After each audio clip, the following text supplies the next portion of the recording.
Hi, I want to welcome you to Answers for Today. We're very thrilled to be with you once again. Chris is, of course, down in Texas. I'm here in Southern California. We started a series this year, and we want to continue on it where we simply ask the question, or if you were asked the question, if somebody would ask you, and then we did ... and we fill in the blank. In this case, if somebody would ask you concerning Jesus and deity, is he God? Is really what we want to take a look at on today's program, because there's a lot of people have different opinions of Jesus. In fact, Jesus asked his disciples one day, "Who do men say that I am?" And I think it's a very important not only teaching in the Bible, but something that we should understand when we say Jesus, certainly the Jesus of the Bible. What are we talking about concerning him?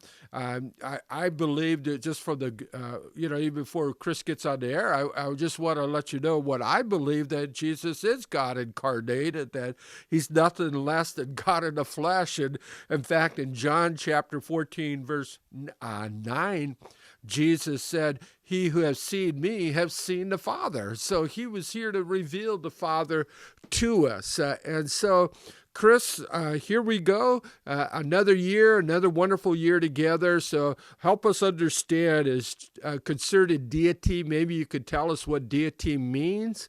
And then also, is Jesus deity? We'll look at the Bible, the scriptures, the Old Testament, New Testament concerning this. Chris, welcome to the program. Thank you, Terry. Happy New Year to you too. And this is, oh my goodness, what a great series we get to do here.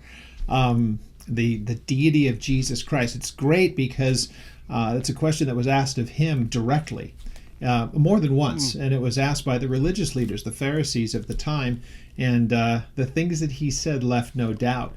But I'm sure that by this time, most people, if they've had this conversation, they've at least encountered, either in writing or maybe directly from a person, that Jesus never claimed to be God. And when we say deity, deity just simply means God. If we say the deity of Jesus Christ, it means we're talking about him in his very essence, by his nature. He's God, deity. And so the words used in our English, a lot of times we might say the deities that man believes in. So it's not exclusive to the God of the Bible, but to whatever you would see as a supernatural, spiritual authority, a deity.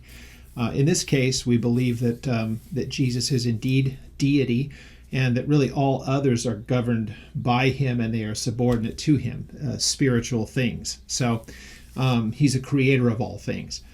So the interesting answer, long answer to your question, how do you answer that question? A lot of times it comes down to how much time the person has and how much do they really want an answer to the question. Because in order to make a case for it, you're going to need to take him to the scriptures and show, well, what does it even mean for him to be deity? And then does the Bible prove it? And then what were his words about the topic? And they're all there to be seen. They're very easy to understand. Just one last thing with his name, Jesus, we call him Jesus because it's what we see written in the English for us. But in his Hebrew name, his name would be Yehoshua, or what we would say Joshua, Yehoshua. Yes. Which means God is salvation. So even in his name, you have the first glimpse of just who he is, that he is the embodiment of salvation. And without him, there is no salvation.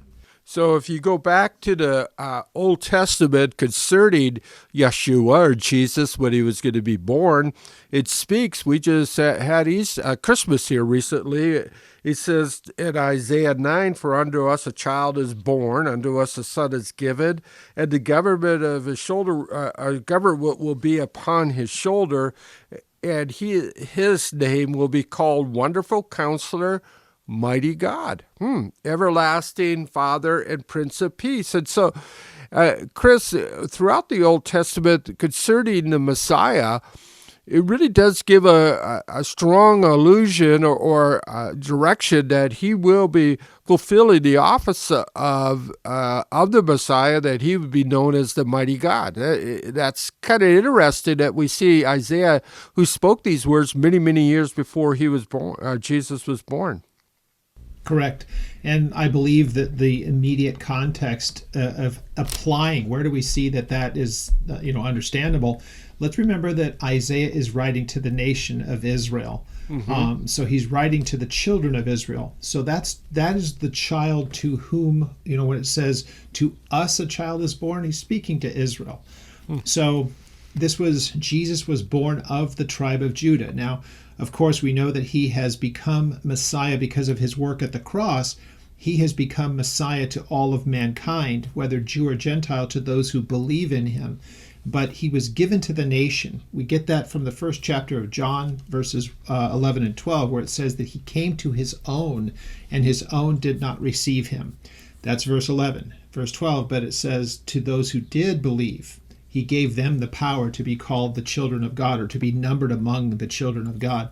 So that's Jew and Gentile alike. Wow. But there's something really important about that Isaiah passage, because if we understand it just the way that it's explained to us, this means that a father has given to us a child.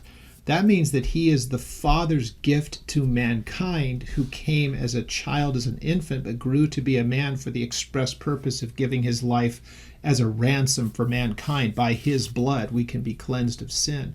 Mm. So you have exactly what you've just shown there. And honestly, from that point, what you just said in Isaiah, it points us to what John helps to put everything in order for us to understand in the very first chapter of John. That's exactly where I was going to go to, Chris. I figured. There in Isaiah, he talks about he'll sit on the throne of David over his kingdom. It's going to be this everlasting kingdom. And so you have to start scratching your head. Who can fulfill the everlasting kingdom but the everlasting God? When you go to John, and I want to read it to you, and then I'm going to have Chris talk about it. It's out of the first, in John chapter 1, verse 1, we read, in the beginning was the Word, and the Word was with God, and the Word was God. He was in the beginning. All things were made through him, and without nothing was made that was made. And so he says a remarkable thing, John, that he talks about the Word, and that it was in the beginning, and the Word was God was the second thing, of course, and then he made everything. That's kind of unique to God, because when you look at Genesis, in the beginning God created the heaven and earth, and here's John is saying the Word created everything. We're going to have to start tying a couple things here together and try to understand who the Word is. Chris, why don't you jump in here on this? You have just read some of my very favorite verses in the entirety of the Bible, because it settles the question that we're talking about. When you look at the construction of the verses there, the first two are very, very important, because it talks about Jesus's pre-existence before anything was. So that really does settle the matter of his deity. If he's face to face, it says that he was with the Father, he was with God. That means that there was a face-to-face as we would understand it, though the Father is spirit, as we know from the Scripture, but that means the proximity. It's like he was standing right in front of him. So Jesus has been there since before anything was created, and in fact, it was through the person of Jesus that things were created. That does throw you back to Genesis, where it says, in the beginning, God created the heavens and the earth. And so so as we go back to Genesis, the construction of that passage, it says that in the beginning God created the heavens and the earth, and the Hebrew word there is Elohim, and that, without getting too wonky in this, we know that there is that Old Testament word for God that we call Yahweh or Jehovah, and that just speaks in the singular sense, God. When you take a look at the word in Hebrew, Elohim, it leaves the open part that you could have more than one person to whom that could apply. In fact, Elohim is used even of the judges, human beings that were judges, Elohim. These were people who had the authority of God at the time for that purpose. So the construction of Hebrews makes it possible that you can read John and see that there is the Father and there is the Son, and they're not the same person, they're distinctly different. So the word that you have in the book of John, it says, in the beginning was the Word. It's Greek, logos. That means it's the intention behind, it's the intelligence behind the idea of God. We know everything about God because of what Jesus revealed to us about him. So if anybody looks at that first verse and says, well, it just says he's the Word, it doesn't say that he's Jesus, jump down to verse 14, the Word became flesh and dwelt among us, and we beheld his glory as the only begotten of the Father. So this idea of settling the theology of his deity is easy to do in the first 3 verses of John and the first verse of the book of Genesis. Yeah, and with that, you could even now, as you go through the scriptures, through the gospel, you could start seeing where Jesus himself, Paul, declares him being who he is, as being God. And so I think first that you have to see is take a look at what the Bible says concerning Jesus. And as Chris just said, the Word became flesh. Jesus was born. He walked among us. He communicated the things from the Father, and we beheld his glory. Otherwise, they saw him. It wasn't an essence per se, but he was a body and flesh that he walked among us. And that's what we need to make sure we understand, that Jesus did come upon this earth, and he did take on a form of a body. In fact, I want to read for us out of Philippians, and I'm sure, Chris, you know the passage I'm going to talk about in Philippians chapter 2, where this is Paul speaking about Jesus, who, being in the form of God, did not consider it robbery to be equal with God, but made himself of no reputation, taking the form of a bondservant and coming in the likeness of men. And being found in the appearance of man, he humbled himself and became obedient to the point of death, even the death of the cross. Therefore God also has highly exalted him and given him a name above every name, that every name, at the name of Jesus, every knee should bow in heaven and earth. And so once again, Paul is saying the same thing concerning Jesus, that he became flesh, he dwelt among us, he was a creator of everything.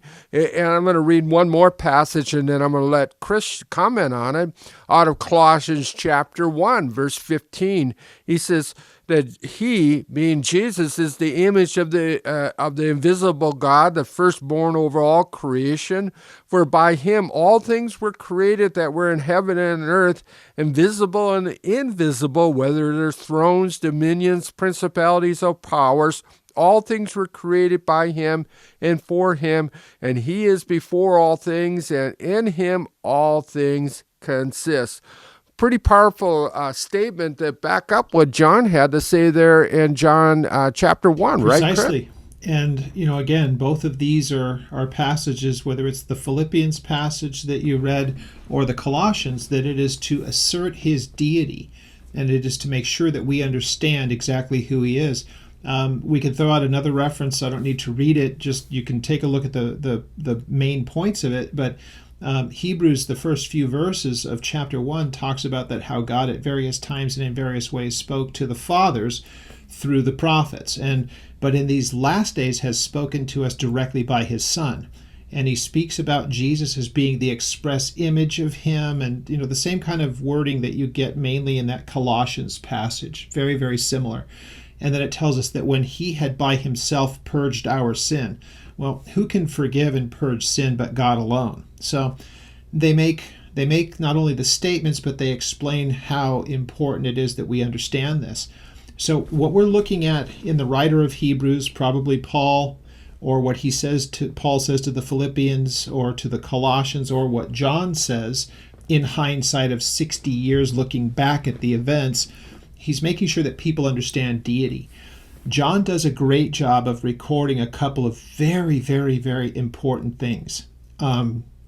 He gives us in chapter, well, let me read it because it's an important part. It's in chapter 8 of John. There's a lot of words to it, but in John chapter 8, Jesus says something that settles it exactly, and it's one of many examples that I could give of things that Jesus said, and he asserted his eternal divine nature, and they understood exactly what it was. So if we pick up in John chapter 8 at verse 48, it says, "The Jews answered him and said, 'Do we not say rightly that you are a Samaritan and that you have a demon?' And Jesus says, 'I do not have a demon, but I honor my Father, and you dishonor me.'" So it shows him distinctly different as he sees it from his Father as being a person. Now he goes on to say, "And I do not seek my own glory. There is one who seeks and judges. Now most assuredly I say to you, if anyone keeps my word, he will never see death." And this is going to start them off. No human could make such a statement, and it's about to get interesting. Verse 52, "The Jews said to him, 'Now we know that you have a demon. We know that you're possessed. Abraham is dead, and the prophets, and you say, if anyone keeps my word, he will never taste death. Are you greater than our father Abraham, who is dead, and the prophets are also dead? Who do you make yourself out to be?'" Can you imagine them addressing the eternal God this way? It just shows how blind they were. So Jesus says this, verse 54, "If I honor myself, my honor is nothing.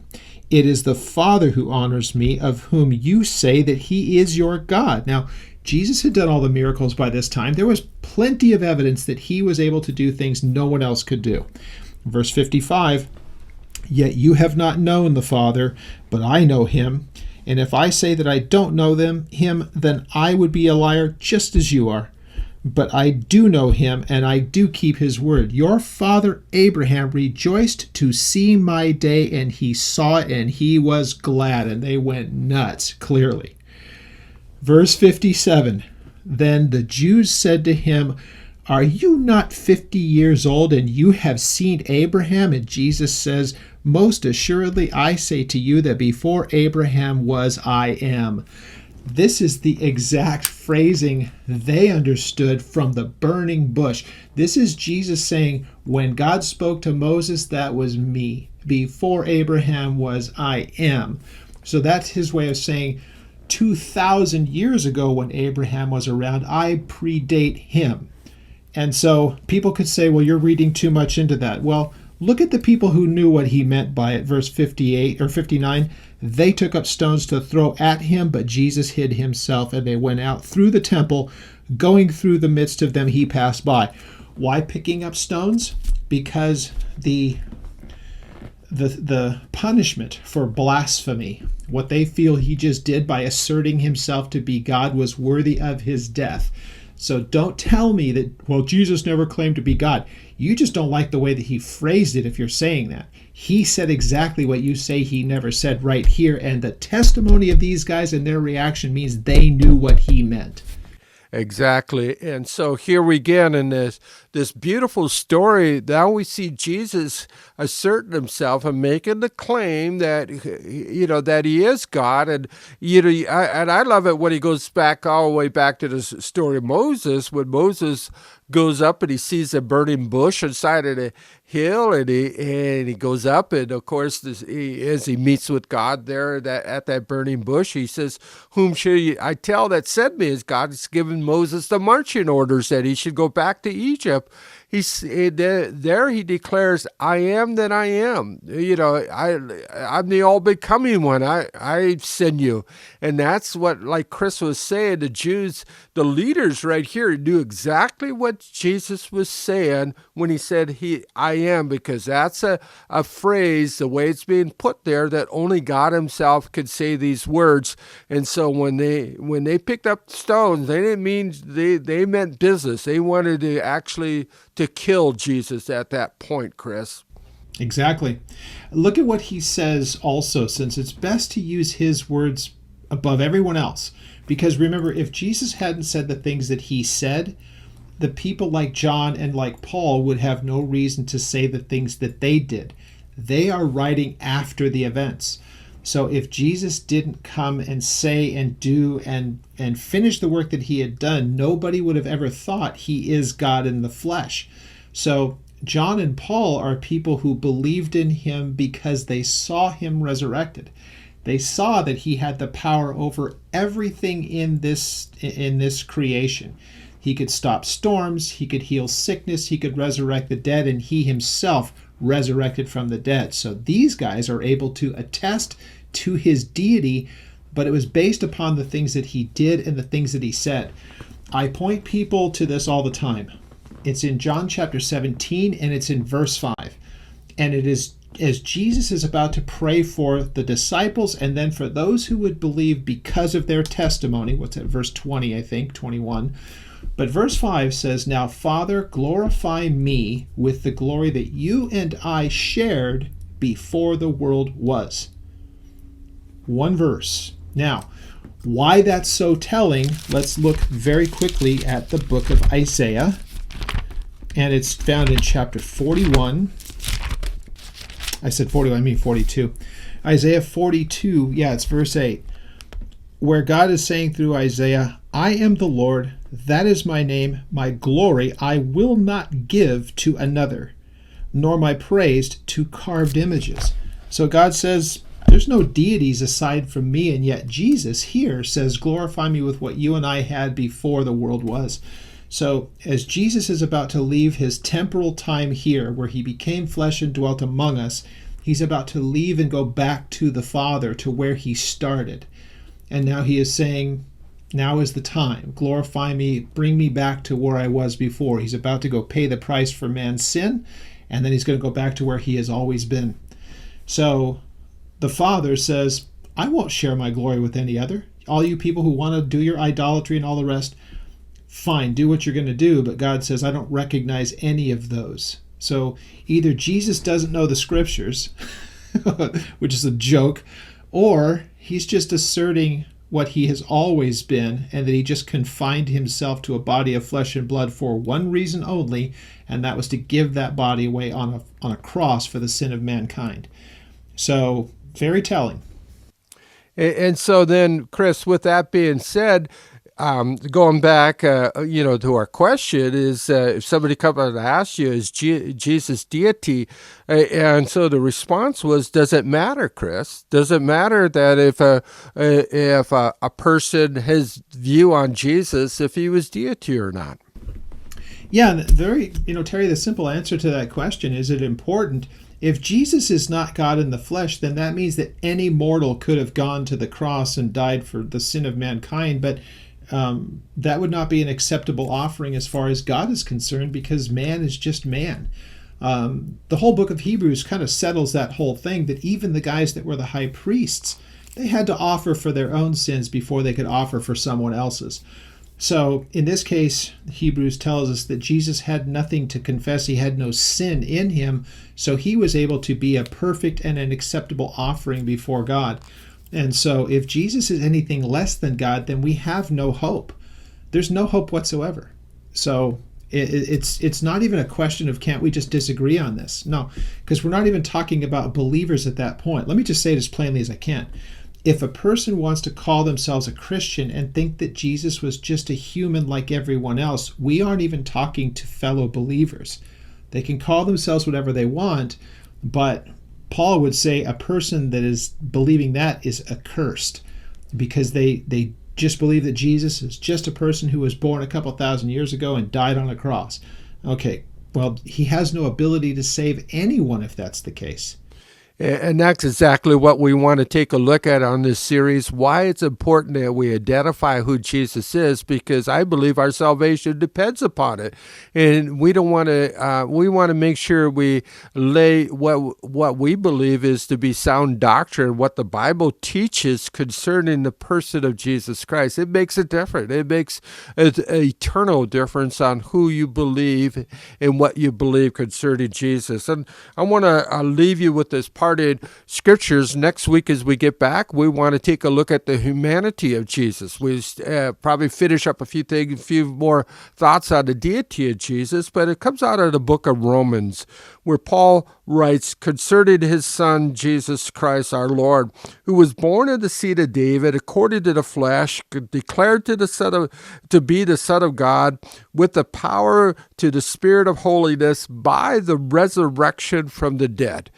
What separates Jesus from anybody else, any other philosophy, and really to give us evidence of the things that he claimed, is the resurrection that occurred where Jesus Christ rose 3 days later. That's the hope of the gospel, that God humbled himself, became as a man, was born so many years ago, walked upon this earth, declared these things, declared who he is, and then proved it through the resurrection. And I hope that you're encouraged this day, that you put your faith in him. And so until next week, on behalf of Chris, may God richly bless you. Bye-bye.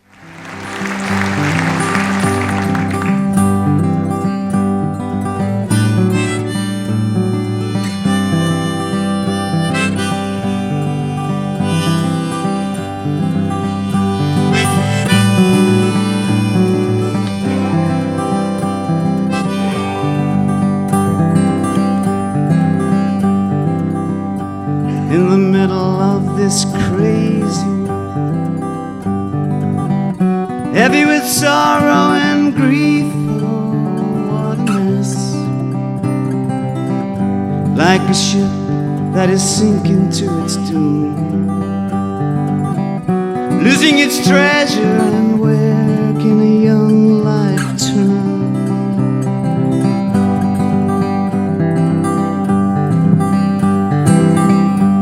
On an earth that has traveled to the moon, I still see so much wrong, and I don't need to look far.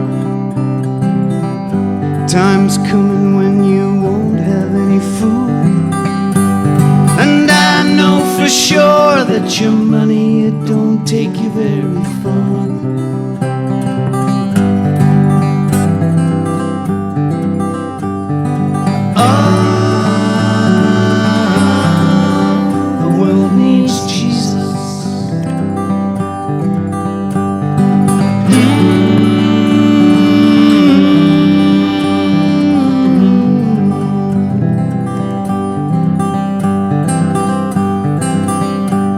There's Protestants and there's Catholics, both having themselves a war.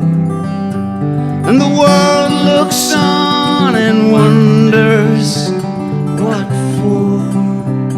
But my Lord brings his message, it's true and so clear. But there's so much confusion, it brings me many times to tears.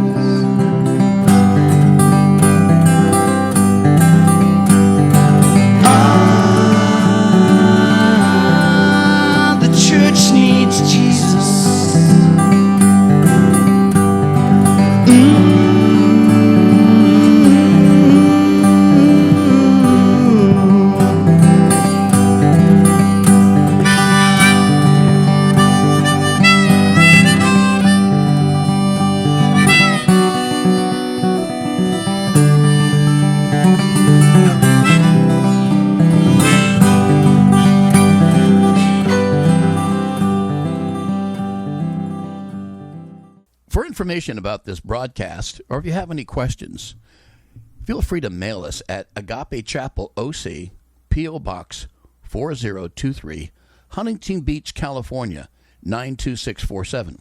Or you can email us at aft@agapechapelOC.org. Or visit our website at agapechapelOC.org. Until next time.